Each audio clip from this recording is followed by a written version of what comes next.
الرحمن الرحيم. الحمد لله رب العالمين، والصلاة والسلام على أشرف الأنبياء وخاتم المرسلين محمد وعلى آله وصحبه وسلم. ربنا هب لنا من لدنك رحمة وهيئ لنا من أمرنا رشدا. ربنا أرنا الحق حقا وارزقنا اتباعه، وأرنا الباطل باطلا وارزقنا اجتنابه.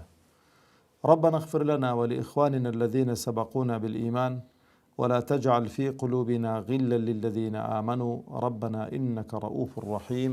آمين. بنرانی بەڕێز و خۆشەویست، مسلمانانی ئازیز، سەلام و ڕەحمەتی خوای پەروەردگار بڕژێ بەسەر هەموو لایەکماندا. خوای پەروەردگار تەبارەک و تەعالا بە گەورەی و عەزەمەتی خۆی عاقبەت خێرمان بکە و سەربەرز و سەرفرازی دنیا و قیامەتمان بکاتن، داهاتوومان لە ڕابردوومان باشتر بکە و قەڵەمی عەفو بەسەر کەم و کوڕیەکانماندا بێنێتن، تاعەت و عیبادەت و خواپەرستیەکانمان لێ قبول بکە و خوای پەروەردگار بە گەورەی و عەزەمەتی خۆی بە مسلمانی بمان ژێنێ، بە مسلمانی بمان برێنێ، بە مسلمانی زیندیمان بکاتەوە ئینشاء الله تعالی. خۆشەویستانم، خۆشحاڵم کە لە بەرنامەکەتان، بەرنامەی بەختەوەری بە خزمەتتان دەگەمەوە. خوازیارم خوای پەروەردگار بەختەوەری دنیا و قیامەتمان بکاتن و خوای پەروەردگار تای تەرازووی چاکەکانمان قڕس بکاتن و خوای پەروەردگار بە گەورەی و عەزەمەتی خۆی قەڵەمی عەفو بەسەر کەم و کوڕی و کرچ و کاڵیەکانمان دابێنێ ئینشاء الله تعالی. خۆشەویستانم، لە دەرسەکانی ڕابردوو باسی سەرەتای دروستبوونی بەختەوەریم کرد لە ناخی ئینسانەکاندا، لە ژیانی ئێمەدا. گوتمان بەختەوەری ڕاستەقینە دەبێ بزانێ لەکوێوە دەست پێ دەکەی، چۆن ڕیزبەندی بۆ دەکەی، چۆن پلەبەندی بۆ دەکەی. بەختەوەری گوتمان بەختەوەری ڕاستەقینە لە ناسینی خوا و پێغەمبەری خواوە دەست پێ دەکا عەلەیهی سەڵات وەسەلام. جا ئەوجا دەبێ ڕیزبەندیەکی جوانی بۆ دانەی، بۆی کە ئەو ڕیزبەندی و ئەو ڕیزکردنە شتێکی تەندروست بێ، شتێک بێ کە بتگەینێتە ئامانج و هەدەف. جارێ شتێک هەیە پێم خۆشە بیڵێم، هەمووشمان دەیزانین، بەڵام زۆر جار لەبیر خۆمانی دەبینەوە. بۆ حەز و ئارزوەکانمان وا دەکەن کە لەبیر خۆمانی بینەوە، شەیطان وا دەکا کە لەبیر خۆمانی بینەوە. دنیا، حەز و ئارزوەکانی دنیا، بەختەوەریەکانی دنیا شتێکی موقەتن، شتێکی کاتین. یعنی چۆن ئینسان جەمێکی خۆش دەخوات، چەند پارویەک دەخوات، پاروی یەکەم زۆر بەتامە. بە تایبەتیش ئینسان ئەگەر لە مانجی ڕەمەزاندا فیتار دەکاتەوە، ڕۆژەکەی دەشتێنێ، پاروی یەکەم دەخوات، دەڵێ ماشەڵڵا چەند خۆشە، بەڵام قەناعەتتان بێ پاروی دووەم تام و چێژ و پاری یەکەمی نییە. بۆ چکە ئەو حەز و ئارەزوەی کە هەد بوو بۆ ئەو خواردنەی، پاروی یەکەم هەموو حەز و ئارەزوەکانی لەوێن دەرێدا چڕ کردبووە. پاروی ئاخیری ئەسڵەن هەز بە تام و چێژ و لەزەتەکەی ناکەی. ئەگەر لە دوای کە تێر بووی بیخۆی، لەبەر دڵت وەکو بڵێ قێزەون دەبێتن، وەکو کوردەواری خۆمان دەڵێ بێزوانی لێ دەکەیەوە. دنیا ئاوالەیە. دنیا، بەختەوەریەکانی دنیا مەڕبوطن بە بەختەوەریەکانی دوا ڕۆژ. ئەگەر ئینسان توانی ئیش بکا بۆ دەستەبەرکردنی بەختەوەریەکانی دوا ڕۆژ، ئەتوانم بڵێم تام و چێژ و لەزەت لەو بەختەوەریانش دەکا کە لە دنیا بۆی دەستەبەر بوون. چونکە هەموو هۆکارەکانی بەختەوەری دنیا بۆ ئینسانەکان مەیسەر نابن، هەمووی دەستەبەر نابن. چونکە ئینسان کە لە ئیمتیحان و ئیبتیلا و تاقیکردنەوەدا بوو، هەر یەکەو بە نەوعێکی تاقی دەکرێتەوە و هەر یەکەو بە نەوعێکی تووشی ئیبتیلا و تووشی ئیمتیحان دەبێتن. خاڵی دیکە بۆ بەختەوەری ئینسان، بۆ سەعادەتی ئینسان، گەیشتنە بە مەحەبەت و خۆشەویستی خوا و ئەوجا گەیشتنە بە مەحەبەت و خۆشەویستی پێغەمبەری خوا عەلەیهی سەڵات وەسەلام. بۆ لە دوای ناسین مەحەبەتمان داناوە، چونکە دائیمەن تەعاروف، ناسین چی لە دواوە سەرچاوە دەگرێت؟ خۆشەویستی. ئینسان ئەگەر خوای ناسی، پێغەمبەری ناسی عەلەیهی سەڵات وەسەلام، ئاشنا بوو پێیانەوە، ناسینی دەسەڵاتی ناسین بە تایبەتی خوای پەروەردگار کە خواتناسی ئەو جات دەزانی کە هەرچی کە نیعمەت و خێر و خۆشیەک شک دەبەی لە دنیا لە خۆت و لە ماڵ و منداڵت لە خزم و کەست لە دەور و بەرت لە کەون و کائیناتەوە هەمووی لەلایەن خواوەیە،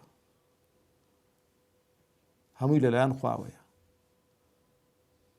کە خوای پەروەردگار سەرچاوەی هەموو نیعمەتەکان و چاچی و فەضائیلە کە لەگەڵی کردووی. وئین تەعودوا نعمة الله لا تحصوها. ئەگەر نیعمەتەکانی خوا بژمێرن پێتان هەژمار ناکرێت، پێتان ناژمێردرێت، ئەوەندە زۆرن. جا لەوانەیە فکرکەینەوە باوەڕتان بێ جاری وایە کە ئینسان خەلەلێکی لێ دروست دەبێت لە ژیانیدا ئەو نیعمەتەی هەر لە خەیاڵدا نەبووە هەنجینی بە فکر دێتەوە، هەنجینی بە فکر دێتەوە. لەوانەیە ڕۆژێک لە ڕۆژانەی مە فکرمان لە نیعمەتی نینۆک نەکردبنەوە، ئەو نینۆکانی کە خوا پێی داوین چەند نیعمەتێکی گەورن. بەڵام کاتێک کە خەلەل لە نینۆکێکت دروست دەبێ کە قەڵەمت پێ ناگرێت، کە پاروانانت پێ ناخورێ، کە شتێکت پێ قەیم ناکرێ، کە دەستت وە شتێکی دەکەوێت، دنیا ئازارێکت پێ دەگە، ئەو جا دەڵێ خوایەوە چ نیعمەتێک بۆ من لێ بێ ئاگا بوو. نیعمەتی چاو تروکاندن. چونکە خوای گەورە تەبارەک و تەعالا کە خالیقە و بەدیهێنەرە هەموو شتەکانی زۆر بەڕێک و پێچی مەیسەر کردوون بۆ ئینسان ببووی کە ئینسان هەستی پێ بکات.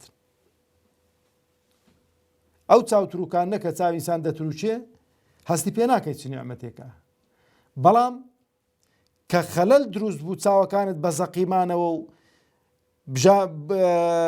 برۆکانت یان بژانگەکانت یانەوەتە ئەو پێڵووی چاوانت ئیشی خۆیان نەکردو لە شوێنی خۆی مۆلەق ڕاوەستان، ئەو کاتەی دەزانی ئەتو چ نیعمەتێکت لە دەست داوە. کەواتە خۆشەویستانم کە بەختەوەری لە دوای ناسین لە چدایە لە خۆشەویستیدایە. ئەگەر ئینسان خوای خۆشویست و خوای ناسی ئەو هەموو دەسەڵات و گەورەی و عەزەمەتی خوای پەروەردگاری هێنا بەرچاوی خۆی، خوای گەورەی خۆش دەوێت. کە خوای گەورەت خۆشویست کە دێنە سەر خاڵەکانی دیکە خۆشەویستیەکە سەرچاوە دەگرێت بۆچی؟ بۆ گوێڕایەڵی.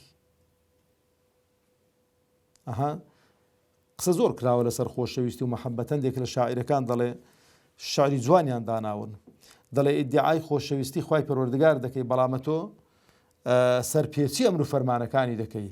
کەسێک کە کەسێکی خۆش بووێ سەرپێچی ئەمر و فەرمانەکانی ناکات، یعنی کەواتە تۆ ڕاست ناکەی لە خۆشەویستیەکەی. ئەسڵی خۆشەویستی و مەحەبەتەکە خۆشەویستانم جا گەورەیەکەی لەوەیدایە کە دووسەرە بێت. ئەسڵی مەحەبەتەکە لەوەدایە کە چ بێ؟ کە دووسەرە بێت، کە هەم ئەتۆ خوات خۆش بووێ و هەم خوش ئەتۆی خۆش بووی. جارە یەکشت زۆر مهمە، زۆر گرینگە. ئینسان دەبێ بزانێت کە دێینە سەری لە خاڵەکانی داهاتوو چۆن وا بکەین کە خوا ئێمەی خۆش بووین. بە چ دەبینە خۆشەویستی خوا تەبارەک و تەعالا؟ چونکە خوای گەورە تەبارەک و تەعالا وەکو لە دەستەواژەی ئێرەدا سانسۆری لەسەر هیچ عەبد و بەندەکانی خۆی نییە، بڵێ وەڵا فڵانکە تائیفەم خۆش دەوێ، یان فڵانکە عەشرەتەم خۆش دەوێ، یان فڵانکە قەومم خۆش دەوێ، بەس فڵانکە قەومە هەرچی بکەن هەر خۆشم ناوێن. کەس دەرەجە دوونیە لەکن خوای پەروەردگار تەبارەک و تەعالا، هەمووی لێک ئازدانە. بەڵام خوای پەروەردگار تەبارەک و تەعالا قیاسێکی داناوە، مقیاسێکی داناوە، خوای پەروەردگار قانون و یاسایەکی داناوە. هەر کەسێک هەوڵدا دەتوانێت بیگاتە ئین ئەکرەمەکم عند الله ئەتقاکم. ئەوجا ئینسان کە خوای گەورەی خۆشویست هەوڵ دەدا چ بکاتن؟ ئەو خوایە ڕازی کات. چونکە دائیمەن وەلله المەثل الأعلى ئینسان کە خۆشەویستی دروست بوو جا چ بۆ دایک و باوک، وەکوتم وەلله المەثل الأعلى نمونەی هێرە بەرز بۆ خوای پەروەردگارە، چ بۆ خێزان، چ بۆ دۆست و ڕەفیق و برادەر، دائیمەن هەوڵ دەدەی چ بکەی؟ هەوڵ دەدەی داواکاری و مەطالیبی ئەوانە جێبەجێ بکەی، بۆی کە خۆشەویستیەکە زیاتر بێ، بۆی کە ئەو مەحەبەتە زیاتر بێ و تەماشەشکەن. کاتێک کە ئینسان داواکاری و مەطالیبی خۆشەویستەکەی جێبەجێ دەکا، هەست بە چ دەکا؟ هەست بۆ دەکا کە بە ئینشراحی سەدر دەکا، هەست بە محەبەت دەکا، هەست بەوە دەکاتن کە ئەرکێکی گەورەی ئەنجام داوە بۆی کە دڵی خۆشەویستەکەی خۆی خۆش کردووە. ئەو زۆر گرنگە ئینسان ئاگای لێ بێت. محەبەتی خوایە تەبارەک و تەعالا وامان لێ دەکا کە قالبمان سووک بێ لەسەر ئەمر و فەرمانەکانی. محەبەتی خوایە تەبارەک و تەعالا وامان لێ دەکا پێچەوانەی حەز و ئارەزوەکانی خۆمان بجوولێنەوە خۆمان لەو شتانەی کە خوا حەرامی کردوون، کە خوا نەهی لێ کردوون، کە حەز و ئارەزوەکانمان حەزی لێتی. بەس لەبەر خۆشەویستی و محەبەتەکەی خوا وازیان لێ دێنین و چاویان لێ دەنووقێنین. حەز و ئارەزوەکانی ئینسان دائیمەن حەزی لەو شتانەیە کە جسمی ئینسان پێویستی پێیەتی، لە خواردن، لە خواردنەوە، لە شەهوەت، لە نووستن، لە ئیسراحەت. بەڵام ئەنی کە پێغەمبەر عەلەیهی سەڵات وەسەلام وحی بۆ دێتن دەفەرمێ مەضا وەقت النەوم، کاتی خەوتن کۆتایی هات. هاوڵانی پێغەمبەری خوا عەلەیهی سەڵات وەسەلام ئەو ئیسراحەتەی کە خەڵک پێویستی پێ بۆ ئیسراحەتەکان لە خۆیان سنووردار کردووە. خەلیفەی موسڵمانان ئیمامی عومەر بە گەرمای هاوین بە مانجی تەمموز وشترێک دیاری نییە، وشتری بەیتولمالی موسڵمانان بۆ خۆ دەچی لەو سەحرای لێی دەنۆڕیتن. سەحابەکان لە ترسی گەرمای لە پەنجەرەکانیان تەماشا دەکەنەوە چییە بەو گەرمای لەو دەشتەی دەسووڕێ. کە دێتەوە خەلیفەی موسڵمانانە، ئیمامی عوسمانەوە ڕەحمەتی خوای پێی دەفەرمێ خەلیفەی موسڵمانان لێ گەڕابای تا وەزەکە تۆزێ سێ بەردە هاتووە دێگە بزر ببایە. ئاخر زۆر گەرما بوو، قل نار جەهەنەمە ئەشەد حەڕا. ئاگری دۆزەق عوسمان زۆر گەرمترە لەو ئاگری، لەو گەرمایی. ئەوە چییە؟ ئەوە تێڕوانینە بۆ ئەو بەختەوەریانەی کە ئینسان پێیانەوە بەخت.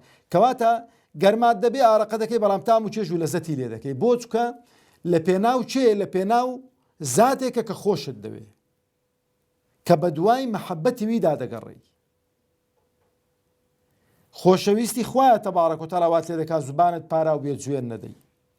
خۆشەویستی خوایە تەبارەک و تەعالا لەگەڵ موسڵمانان ملکەز بی و لەگەڵ موسڵمانان بە سۆز و بەڕەحم بی و باسییان نەکەی. خۆشەویستی خوایە تەبارەک و تەعالا وات لێ دەکا بەرامبەر بە دوژمنانی ئیسلام خاوەن هەڵوێست و مەوقیف و زبر بی. ئەوجا کاتێکە خوات خۆشویست، خوامان خۆشویست، خوای گەورە بمان جێڕی لەوانە، هەر کاتێک خۆشەویستی ڕاستەقینە بۆ ئۆتۆماتیکیەن خوای گەورەش ئەو عەبدەی خۆش دەوێ. بەڵام ئەگە خوای گەورە ئەو عەبدەی خۆشویست تەماشەکەن، خوای گەورە بە پەنهانی نایاڵیتەوە، بە پەنهانی نایاڵیتەوە، ئیعلانی دەکات. بانجی ئەو مەلایکەتانەی کە نزیکن لە خوا، کە نزیکن لە خوای پەروەردگار تەبارەک و تەعالا بانجیان دەکات. پێیان دەفەرمێ فڵانکە عەبدەم خۆش دەوێ، گۆش خۆشتان بووین. ئەوجا مەلایکەتەکانیش لە کنەخۆی نایڵنەوە و قەزیەی ئیعلانی دەکەن لە ناو هەموو مەلایکەتەکان چەند ژمارەیان چەندە بەبێ حەد و حیساب. هەموو مەلایکەتەکانی خوای پەروەردگار ئەو عەبدەیان خۆش دەوێت. هەموو جارە دەڵێت جاڕی مەلایکەیە. بەڵام ئەو مەلایکەتانەش چ دەکەن؟ دەیخەنە دڵی ئیمانداران. هەر کەسێک ئیمانداری ڕاستەقینە بێ، موسڵمان بێ، ئەو موسڵمانیان خۆش دەوێت ئەگەر نەشی بینی بیت، ئەگەر مەسلحەت و بەرژەوەندیشی دەگەڵدان و چەند موسڵمان هەیە دەیبینی ئۆتۆماتیکیان خۆشت دەوێت. بەڵام جاری واشە ئیوایە سیمایەکی موسڵمانانشی بەڵام ناچێتە ناو دڵت، حەزی لێ ناکەی، خۆشت ناوێت. بەخوا قەزیەکە قەزەی ئیلاهیە. ئەو جارێکی بەڕەحمەت بن هەموو لا نەماون، گرەی لە مامۆستایەکی هەبوو، جا برای ئەو مامۆستایەش ئاوە ئەمە دوو بە دوو ڕاوەستا بووین. هەندێک قسەی کردم، گوم مامۆستا وەڵڵاهی ئەو پیاوە هەندێک خەسڵەتی ئەو کەوت، بەخوا باوکم گوتی بەخوا جاری مەلایکەیە. یعنی ئەگە خوای گەورە مەحەبەتی خەڵکێکی لە دڵی خەڵکێکی دەری نا، ئەوە خوای گەورە جاری مەلایکەیە، جاری داوە کە بەم نوتونیە. جا خاڵی دووەم کە زۆر گرینگە ئەویش چییە؟ خۆشەویستی پێغەمبەرەکەیەتی عەلەیهی سەڵات وسەلام بۆ بەختەوەری ئینسان ئەگەر پێغەمبەری خوای خۆش نەوێ بە قسەی ناکات و خۆشەویستی خوا و پێغەمبەری خواش خۆشەویستانی خۆم ئینسان کاتێک بەختەوەر دەبێ بەو خۆشەویستی کە لە خۆمان خۆشترمان بووێن لە نەفسی خۆمان خۆشترمان بوێن ئەو خۆشەویستیە نەبێ کاورە چۆن ئامادەیە سینجی خۆی بداتە بەر شتیر و شمشێر و بەر ساڕوخ و بەر گولە لە بەرخاتری خوای پەروەردگار تەبارەک و تەعالە لەبەرەوە گەورەترین پلەی عیبادەت و خواپەرستیە دوای واجبەکان ئینسان ئامادە نییە کەس ئامادە نییە ڕوح و خۆی فیدا بکاتن ئەگەر لە پێناو محەبەت و خۆشەویستێکی زۆر گەورەدانە بێت کەویش خۆشەویستی و محەبەتی خوا و پێغەمبەری خوایە عەلەیهی السەڵات وەسسەلام کاتێک پێغەمبەرت خۆشویست عەلەیهی السەڵات وەسسەلام پێغەمبەر تەشجیعمان دەکات دەڵێ سیواک بکەن بەبێ ئەوەی کە تۆ دوو دڵبی دارێکی سیواک داوێ ناو بەرکرد بەبێ خەڵک چت پێ دەڵێ خەڵک هەرچی دەڵێ با بڵێت لە ناو هەموو خەڵکی لەکن هەموو سەرکردە و سەرۆکێکی ئەمر و فەرمانی خۆشەویستەکەتە لە کاتی نوێژەکاندا لە کاتی دەست و نوێژدا لە کاتی گۆڕانی تامی دەوت بە بەردەوامی بۆ چکە خۆشەویستەکەت وای پێفەرمەووی جا ئەوجا کە پێغەمبەرت خۆشویست عەلەیهی سەڵات وسەلام هەر شتێک کە پێغەمبەر عەلەیهی سەڵات وسەلام پێی ڕاگەیاندی قەنەعەتی پێ دەکەی باوەڕی پێ دەکەی کە دەڵێ من نێردراوی خوام تەواو یعنی ئەبوو بەکری سدیق ڕەزا و ڕەحمەتی خوای لەسەر بێ لە شەوی ئیسرا و میعراج چکە پێغەمبەری زۆر خۆشویست و ئیمامی ئەبوو بەکر ڕەزا و ڕەحمەتی خوای لەسەر بێ کەس تۆچی وینە بۆ خۆشەویستنی ئەبوو بەکر بۆ پێغەمبەری خوا عەجایب بووە مشریکەکان کاتێک کە پێغەمبەری خوا عەلەیهی سەڵات وسەلام پێی ڕاگەیاندن ئەم شەو ڕۆیشتوون بۆ بەیت المەقدیس و لەوێن دەرێ چوون بۆ ئاسمانەکان و لەوێن دەرێ چوون بۆ سدرەت المونتەها و خوای گەورە یعنی زۆریان یعنی وەکو بڵێ دوو مێشیان دەدارێکی دادۆزی بنەوە وتیانی سبەینێ خەڵکت بۆ کۆکەینەوە ئەو قسانە دەکەی هەچووکە عەقڵەکەیوان عەقڵێکی کورد بوو ئاگایان لە بازاری خوای نەبوو تەبارەک و تەعالە ئاگایان لە دەسەڵاتی خوای نەبوو تەبارەک و تەعالە بەڵێ قسەی بۆ کرد هەندێک مسلمانی دڵ نەخۆش و دڵ زەعیف کە یعنی هەم خۆیان نەناسی بوو هەم پێغەمبەریان نەناسی بوو عەلەیهی سەڵات وسەلام هەم خۆشەویستیەکە دروست نەبوو هەڵگەڕانەوە چکە من و تۆش ئەگەر بێت و دەسەڵاتی خوامان لە بەرچاو نەبێ قودرەتی خوامان لە بەرچاو نەبێ و ئەو شەخسە نەناسین کە چ زاتێکە ئێستا بڵێ وەڵام منە شەو چووم هەراوە بە زیندوی نەکرد بەخەون بە زیندوی چووم بۆ فەڵەستین و لێن دەرێ چووم بۆ ئاسمانەکان کەس باوەڕت پێ ناکات ئەو جا چوون گوتیان با بچین بۆی ئەوان دەیانویست بەو شتەی پێغەمبەری ئەلانێکا بۆی خەڵک وازی لێ بینێتن چوونە لای ئیمامی ئەبوو بەکر فەرمیان ئەزانی برادەرەکە چ دەڵێ چ دەڵێ ئەو شتەکان بۆ جێڕاوە فەرمی ئەو قسەیە کردوتی بەڵێ گوتی ڕاستەکە هێشتا نەیبینی و پێغەمبەری خوا تی ڕاستەکە ئەگەر لەوەی زیاتریش بڵێ ڕاستەکە بۆ چووکە ئەو خوایە تەبارەک و تەعالە دەسەڵات و قودرەتی ئەو خوای لەسەروی ئەوەشە خوایەک بە گەورەی و عەزەمەتی خۆی ئەو خۆرەی لەو ئاسمانەی ڕاگرتووە لە بۆشایی ئاسمان ڕاگرتووە دەرب و تەبان کە بە مەلاین ئەستێری وەکو ئەو خۆرەی تێدایە ڕایگرتوون بەبێەوەی کە کەس دەستی تێگربن بەبێەوەی کە خەڵک مەسەرەن باوەشی لێدابن بەبێەوەی کە کۆڵەگەی بۆ دانابن بەردەوامیش لە حەرەکە و جوولەدان ئەو دەسەڵاتی هەبێ شەخصێکی ئاوا ئەو پەڕی با 56 کیلۆ بێ کە بە مەلاین ئەتنانە ئەوە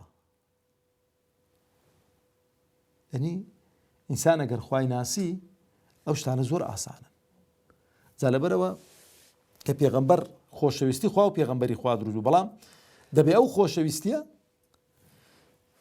لە ناخی خۆمان لە ڕوحی خۆمان زیاتر خۆشمان بوێن ئەو کاتێک کە خوا و پێغەمبەری خوامان خۆشویست لە ڕوح و لە گیانی خۆمان زیاتر خۆشویستن دێنە سەر دەروازەی بەختەوەریمان بۆ دەبێتەوە کە چیە ئیلتیزاماتە بە ئەمر و فەرمانەکانی خوا وتەمەتوعە بەچی بەو نیعمەتانەی کە خوا تەبارەک و تەعالە بۆی فەراهەم کردووین ئەو کاتێک کە ئیلتیزاماتەکەت مەزبوط بووە ئەو نیعمەتانەش کە خوا پێیدا بووی تەمەتوعت پێکردن ئینسان بەختەوەریەکی ڕاستەقینەی بۆ دروست دەبێ و ئەو بەختەوەریەکی مزەیەف نابێتن کەنجین بەختەوەری دنیا مزەیەفە کاتێک کە ئینسان بەس ئیش بۆ دنیا بکاتن ها خواهي پروردگار لسورة البقرة دا كده فرمي منهم من يقول ربنا آتنا في الدنيا حسنة وما له في الآخرة من خلاق. إيواي بس داوای حسنەی دنیا دەکا بەڵام لە دوا ڕۆژدا پاداشتی نییە. ومنهم من يقول ربنا آتنا في الدنيا حسنة وفي الآخرة حسنة وقنا عذاب النار. ئەوە ئەسڵەکەیە. ئەگەرە تۆ دوا ڕۆژت لە بەرچاوان بوو حەسەنەی دنیاشت بەکەلک دێ بۆ پلەپایی دوا ڕۆژت، بەختەوەریەی دنیاکەشت لەگەڵ دێتن بۆ بەختەوەری ئەو دیوی. بەڵام ئەگەر وانە بوو چ کابرای گوتی مازووکەری کوندە کۆشیە دەبین خوا پەنامانداتن. والسلام عليكم ورحمة الله وبركاته.